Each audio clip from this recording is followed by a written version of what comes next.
अस्सलाम वालेकुम स्टूडेंट्स, कैसे हैं आप? आई होप कि आप सब जो हैं वो खैरियत से होंगे। और बेटा कल हमने जो है वो method of preparation of methanol पढ़ा है इंडस्ट्रियल स्केल पे। और अब हमने जो है वो एथनॉल को पढ़ना है, मेथड ऑफ प्रिपरेशन। एथनॉल हमारे पास क्या होता है जी? C2H5OH। ये जो एथनॉल है उसको जो है वो हम ड्रिंकिंग पर्पसेस के लिए इस्तेमाल कर सकते हैं। और ये अल्कोहल की सेकंड जो है वो टाइप है जो हमने पढ़ी है। अब इसको प्रिपेयर कैसे किया जाता है? तो बेटा इसको प्रिपेयर करने के लिए हमारे पास मेथड है, उस मेथड को कहते हैं फर्मेंटेशन। अब फर्मेंटेशन क्या है कि हमने यीस्ट, ठीक है, यीस्ट की मौजूदगी में, ये एक बायोकेमिकल प्रोसेस है,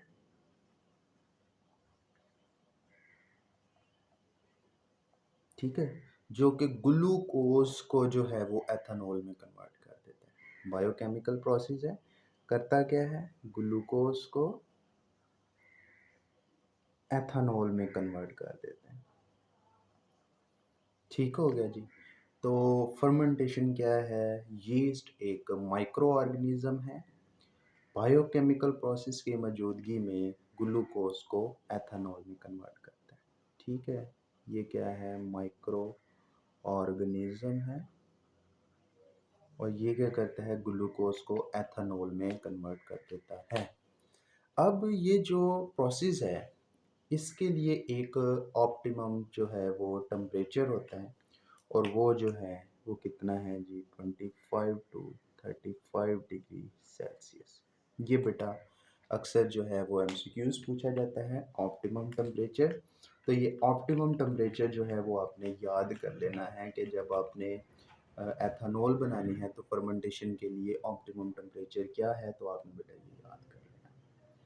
अब ग्लूकोज जो हमारे पास एथेनॉल है, इसको प्रिपेयर करने के बेटा दो मेथड हैं जो इंडस्ट्रियल स्केल पे यूज़ किए जाते हैं। एक जो है वो मोलासिस से प्रिपेयर किया जाता है, और दूसरा जो है वो हमारे पास स्टार्च से जो है वो इसको तैयार किया जाता है। तो बेटा सबसे पहले तो हम मोलासिस के बारे में पढ़ेंगे कि मोलासिस एक्चुअली होता क्या है। कि जब हम चीनी जो है, चीनी को जो है हम तैयार करते हैं, तो जो कंसनट्रेटेड शुगर की क्रिस्टलाइजेशन के बाद जो लिक्विड बच जाता है उसको हम कहते हैं मोलासिस। क्या है? Residue obtain after crystallisation of concentrated sugar cane. कि आपने गन्ने का जो है वो रस निकाला है और वो कंसनट्रेटेड है, उसमें कोई आपने जो है वो पानी वगैरह ऐड नहीं किया, आप उसे हीट करोगे तो कोई शुगर वगैरह की क्रिस्टलाइजेशन बनेगी। जो बाकी रेजिड्यू बच जाता है, ठीक है, जो क्रिस्टल्स नहीं बन, उसे हम जो है वो मोलासिस कहते हैं। अब कैसे करते हैं हम मोलासिस से? इसको कैसे प्रिपेयर करते हैं कि हमने मोलासिस लेना है C12H22O11, इसमें पानी ऐड कर देना। अब इन्वर्टेज और यीस्ट जो हैं इसको ब्रेक करेंगे बेटा जी ग्लूकोज में और फ्रुक्टोज में, ठीक है। ग्लूकोज में और फ्रुक्टोज में जो है ये इसको ब्रेक करके तो हमें एक ग्लूकोज देंगे और एक फ्रुक्टोज देंगे। आप जो बेटा ये फर्स्ट ईयर में चीज़ पढ़ के आए हैं कि ग्लूकोज और फ्रुक्टोज दोनों एक दूसरे के आइसोमर हैं। एक जो है वो एल्डिहाइडिक ग्रुप है और दूसरा कीटोनिक ग्रुप है। दोनों का फंक्शनल ग्रुप जो है वो डिफरेंट है। ये दोनों एक दूसरे के आइसोमर हैं। इसको हम कह सकते हैं कि ये फंक्शनल ग्रुप आइसोमर है, ठीक है। ग्लूकोज और फ्रुक्टोज आपस में फंक्शनल ग्रुप आइसोमर है, ठीक है। तो ये बात आपने याद रखनी है। देखिए दोनों का फार्मूला सेम है, C6H12O11, C6H12O11। तो दोनों का फंक्शनल ग्रुप जो है वो डिफरेंट है, लेकिन इनका मॉलिक्यूलर फार्मूला जो है वो सिमिलर है। ग्लूकोज एल्डिहाइड है और फ्रुक्टोज जो है वो कीटोन है। ये एल्डिहाइड होता है और ये हमारे पास कीटोनिक ग्रुप होता है। तो दोनों का फार्मूला सेम है लेकिन फंक्शनल ग्रुप जो है वो डिफरेंट है। इसके बाद हमने क्या करना है? ग्लूकोज जो है ग्लूकोज को फिर से हमने जाइमेज एंजाइम और यीस्ट की मौजूदगी में हम इसको बेटा कन्वर्ट कर सकते हैं किस में जी, एथानॉल में। ठीक है, किस में कन्वर्ट करेंगे हम इसको, एथानॉल में कन्वर्ट कर सकते हैं। ठीक हो गया जी। उसके बाद जो दूसरा मेथड है इसको प्रिपेयर करने का हमारे पास, वो है बेटा जी फ्रॉम स्टार्च। स्टार्च जो है ये हमारे जो हरे पत्ते हैं इनमें मौजूद होता है। ये आपको मालूम है कि स्टार्च कहाँ पाया जाता है। तो स्टार्च देखें, n नंबर ऑफ मॉलिक्यूल से 6H10O5N और n नंबर ऑफ मॉलिक्यूल, क्योंकि इससे एक पॉलीमर है, बहुत ज़्यादा बड़ा लंबा स्ट्रक्चर है, तो हम इसका एग्जैक्ट फार्मूला नहीं लिखते बल्कि n से मल्टीप्लाई कर देते हैं। स्टार्च एक पॉलीमर है, ठीक है, जिसमें बड़े सारे जो हैं वो सब यूनिट्स जुड़े होते हैं। तो पॉलीमर जो है इसको वाटर के साथ रिएक्ट करवाते हैं in presence of diastase and yeast. तो ये इसको जो है वो माल्टोज में कन्वर्ट कर देते हैं। ठीक है जी, C12H22O11 इसे कहते हैं बेटा जी माल्टोज या माल्टोज जो है इसको बाद में बेटा जी रिएक्शन करवाया जाता है विद वाटर और हमारे पास यहाँ पर जो एंजाइम है वो है माल्टेज। माल्टेज एंजाइम और यीस्ट ये इसको जो है वो ग्लूकोज में कन्वर्ट कर देते हैं।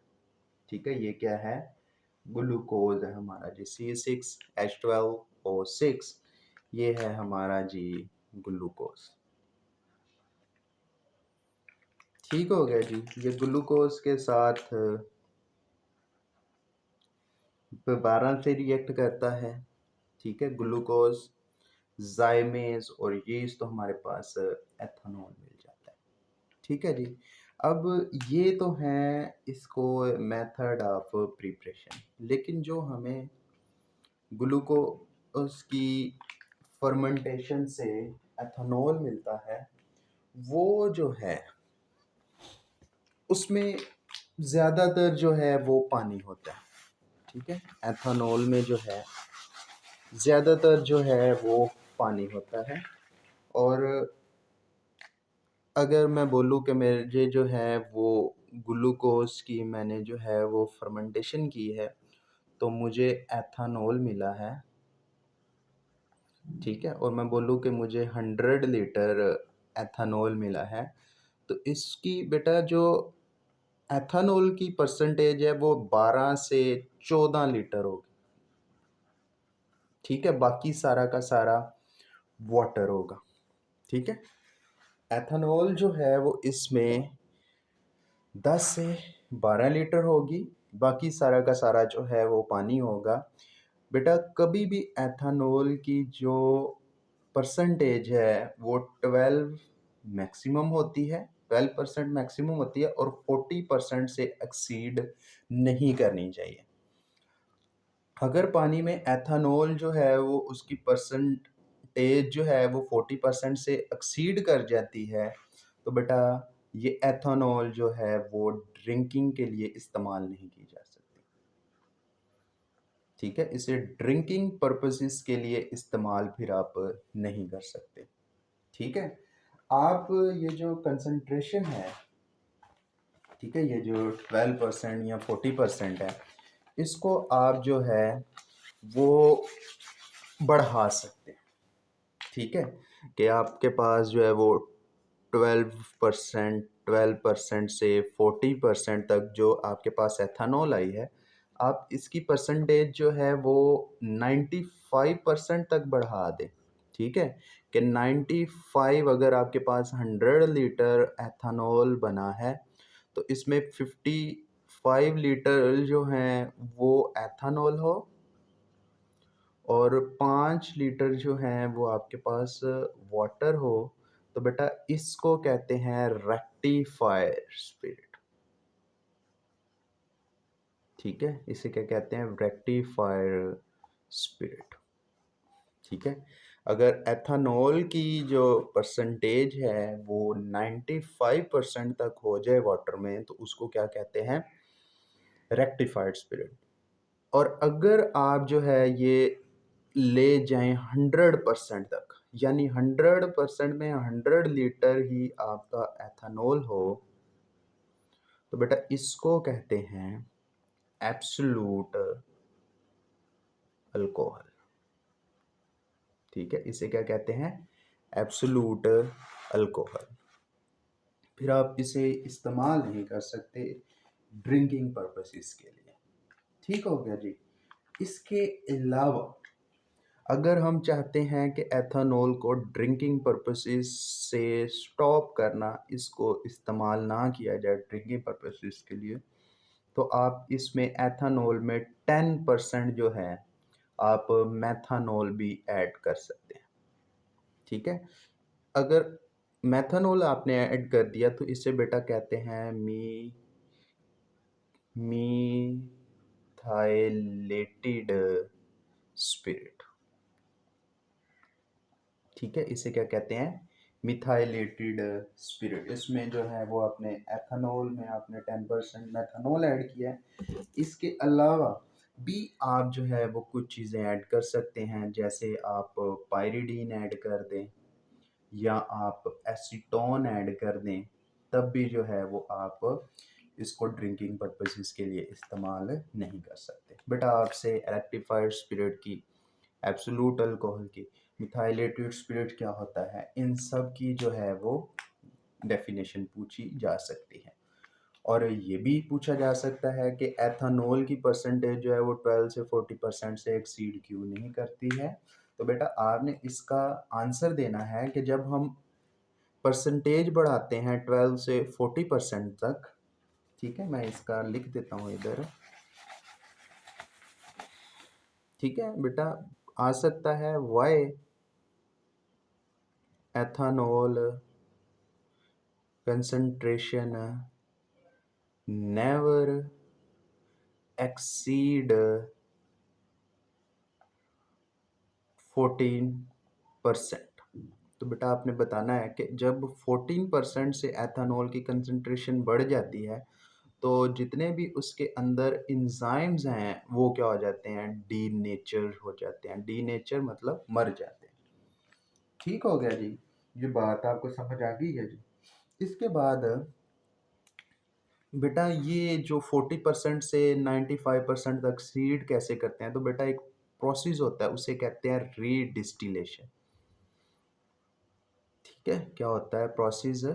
रीडिस्टिलेशन से हम 40% से 95% या जो है वो 100% एथेनॉल ऑब्टेन कर सकते हैं। रीडिस्टिलेशन क्या होती है कि बेटा हम अपने एथेनॉल को लेते हैं और हमें पता है कि वाटर का जो बॉइलिंग पॉइंट है वो होता है 100 डिग्री सेल्सियस, और एथेनॉल का जो बॉइलिंग पॉइंट है वो है 78.1 डिग्री सेल्सियस। ठीक है, तो आपने यहाँ पे मिक्सचर रखा है, आप क्या करें यहाँ पर 78.1 डिग्री सेल्सियस जो है वो टेम्परेचर। तो जब टेम्परेचर देंगे तो यहाँ से ज़्यादातर मॉलिक्यूल तो एथेनॉल के जो है वो इवेपोरेट होंगे। ठीक है, अब आगे आप जो है वो ऐसे एक ट्यूब लगाओगे और इसके दोनों साइडों पर आप जो है वो ठंडा पानी डालोगे। ठीक है, जैसे आप जो है वो कल कर रहे थे जब आप कंडेंसर लगाया था जो पानी को ठंडा कर रहा था। ठीक है, कंडेंसर लगाएंगे और कंडेंसर के बाद जो है वो यहाँ पर आपको एक बीकर में जो है वो आपको एथेनॉल ड्रॉप बाय ड्रॉप जो है वो यहाँ पर गिरता हुआ नजर आएगा। इस प्रोसेस को कहते हैं बेटा डिस्टिलाइजेशन। अब बार बार आप इसकी डिस्टिलेशन करेंगे, बार बार डिस्टिलेशन करेंगे तो वो रीडिस्टिलेशन, बार बार आप डिस्टिलेशन करके तो बेटा 95 टू 100% तक एथेनॉल जो है वो ऑब्टेन कर सकते हैं। ठीक हो गई बात जी। अब बेटा इसके साथ हम थोड़ा सा और पढ़ लेते हैं, वो हम पढ़ेंगे इनकी जी फिजिकल प्रॉपर्टीज ऑफ अल्कोहल्स। ठीक है, हमने अभी पढ़ना है फिजिकल प्रॉपर्टीज ऑफ अल्कोहल्स। तो बेटा अब हमने पढ़ना है फिजिकल प्रॉपर्टीज ऑफ अल्कोहल। तो जनरली हम बात करें जो हमारे पास लोअर अल्कोहल्स हैं, ठीक है, जो लोअर अल्कोहल्स हैं वो क्या होती हैं? कलरलेस। ठीक है, सबसे पहली बात तो ये क्या है, कलरलेस है। दूसरा क्या है, ये टॉक्सिक लिक्विड है। ठीक है, ह्यूमंस को जो है वो नुकसान पहुंचाते हैं। ठीक है, इनकी जो है वो स्मेल बड़ी प्यारी है, स्वीट स्मेल। ठीक है, और फिर क्या है, इनका टेस्ट जो है वो है बर्निंग टेस्ट। ठीक है जी, ये कलरलेस हैं, टॉक्सिक लिक्विड है, स्वीट स्मेल है, और बस्टिंग जो है बर्निंग टेस्ट है। नॉर्मली इनको पानी में डिज़ोल्व करें अल्कोहल्स को, जो लोअर अल्कोहल की बात हो रही है वो क्या है, वाटर सॉल्युबल है। ठीक है, रीज़न क्या है, ये देखिए मैं एथेनॉल का स्ट्रक्चर लिखने लगा हूँ, C2H5O और H। ये इलेक्ट्रोनेगेटिव एलिमेंट, ये वाला इलेक्ट्रो पॉजिटिव एलिमेंट है, और यहाँ पे बेटा क्या पड़ा हुआ है, हमारा वाटर है। ठीक हो गया जी, ये भी नेगेटिव, ये भी पॉजिटिव, ये भी पॉजिटिव। तो ये जो मैं डॉट से रिप्रेजेंट कर रहा हूँ, ये आपस में हाइड्रोजन बॉन्डिंग बना लेते हैं। ठीक है, ये क्या बनाते हैं, हाइड्रोजन बॉन्डिंग बना लेते हैं। और ये हाइड्रोजन बॉन्डिंग जो है वो लोअर अल्कोहल में पॉसिबल है। ये जैसे जैसे इनकी चेन बड़ी होती जाएगी, ठीक है, चेन जो है वो लार्ज होती जाएगी, किनकी, अल्कोहल की, हाइड्रोजन बॉन्डिंग जो है वो गैप हो जाएगी, डिमैनिश हो जाएगी। ठीक है जी, वो गायब होती चली जाती है। अब एक चीज़ आपने नोट की होगी, वो ये कि मैंने देखा होगा कि पीछे अभी मैंने आपको बताया है कि एथानॉल जो है वो C2H5OH का बॉइलिंग पॉइंट मैं बता रहा हूँ 78.1, इस टेम्परेचर पर ये बॉयल होती है, और ये रूम टेम्परेचर पर बेटा लिक्विड होती है। लेकिन अगर इसी के ही पेरेंट मालिक्यूल की बात की जाए जो कि इथेन है, ये रूम टेम्परेचर पर बेटा गैस होता है। ठीक है, ये गैसियस की फॉर्म में होता है, इसका बॉइलिंग पॉइंट भी कदरे लोअर होता है, बहुत ज़्यादा कम होता है। ठीक है, अब आपसे एग्जामिनर आना है, क्वेश्चन पूछना है, ethane is a gas while ethanol is liquid at room temperature। ठीक है, तो क्या आंसर बताओगे आप आंसर बताओगे, द इंटरमालिक्यूलर फोर्स स्ट्रॉन्ग है, इंटरमालिक्यूलर फोर्सेस स्ट्रॉन्ग है। बेटा किस में स्ट्रॉन्ग है, एथेनॉल में। ठीक है, और साथ में बताओगे वो कौन सी हैं, इसमें हाइड्रोजन बॉन्डिंग है। ठीक है, जो कि कदर स्ट्रॉन्गर होती है। लेकिन अगर आप बताओगे इथेन की, ठीक है, तो इथेन में जो इंटरमालिक्यूलर फोर्सेस हैं वो कदरे वीक हैं, वो कौन सी हो सकती हैं बेटा, लंदन फोर्सेस हो सकती हैं। ठीक है, कौन सी होंगी, लंदन फोर्सेस, वो वीकर फोर्सेस होती हैं। बात समझे हैं कि नहीं समझे हैं? ठीक होगी बात जी। अब इंशाल्लाह सुबह हम जो है वो इनके रिएक्शंस पढ़ेंगे। और बेटा देखिए, बार बार एक ही बात है कि आप जो है ना वो रिस्पॉन्स कोई नहीं कर रहे हैं, जो कि गलत बात है। ठीक है, तो इस बात को बेटा ठीक कर लें, बार बार जो है वो एक ही बात कहना ठीक नहीं होता।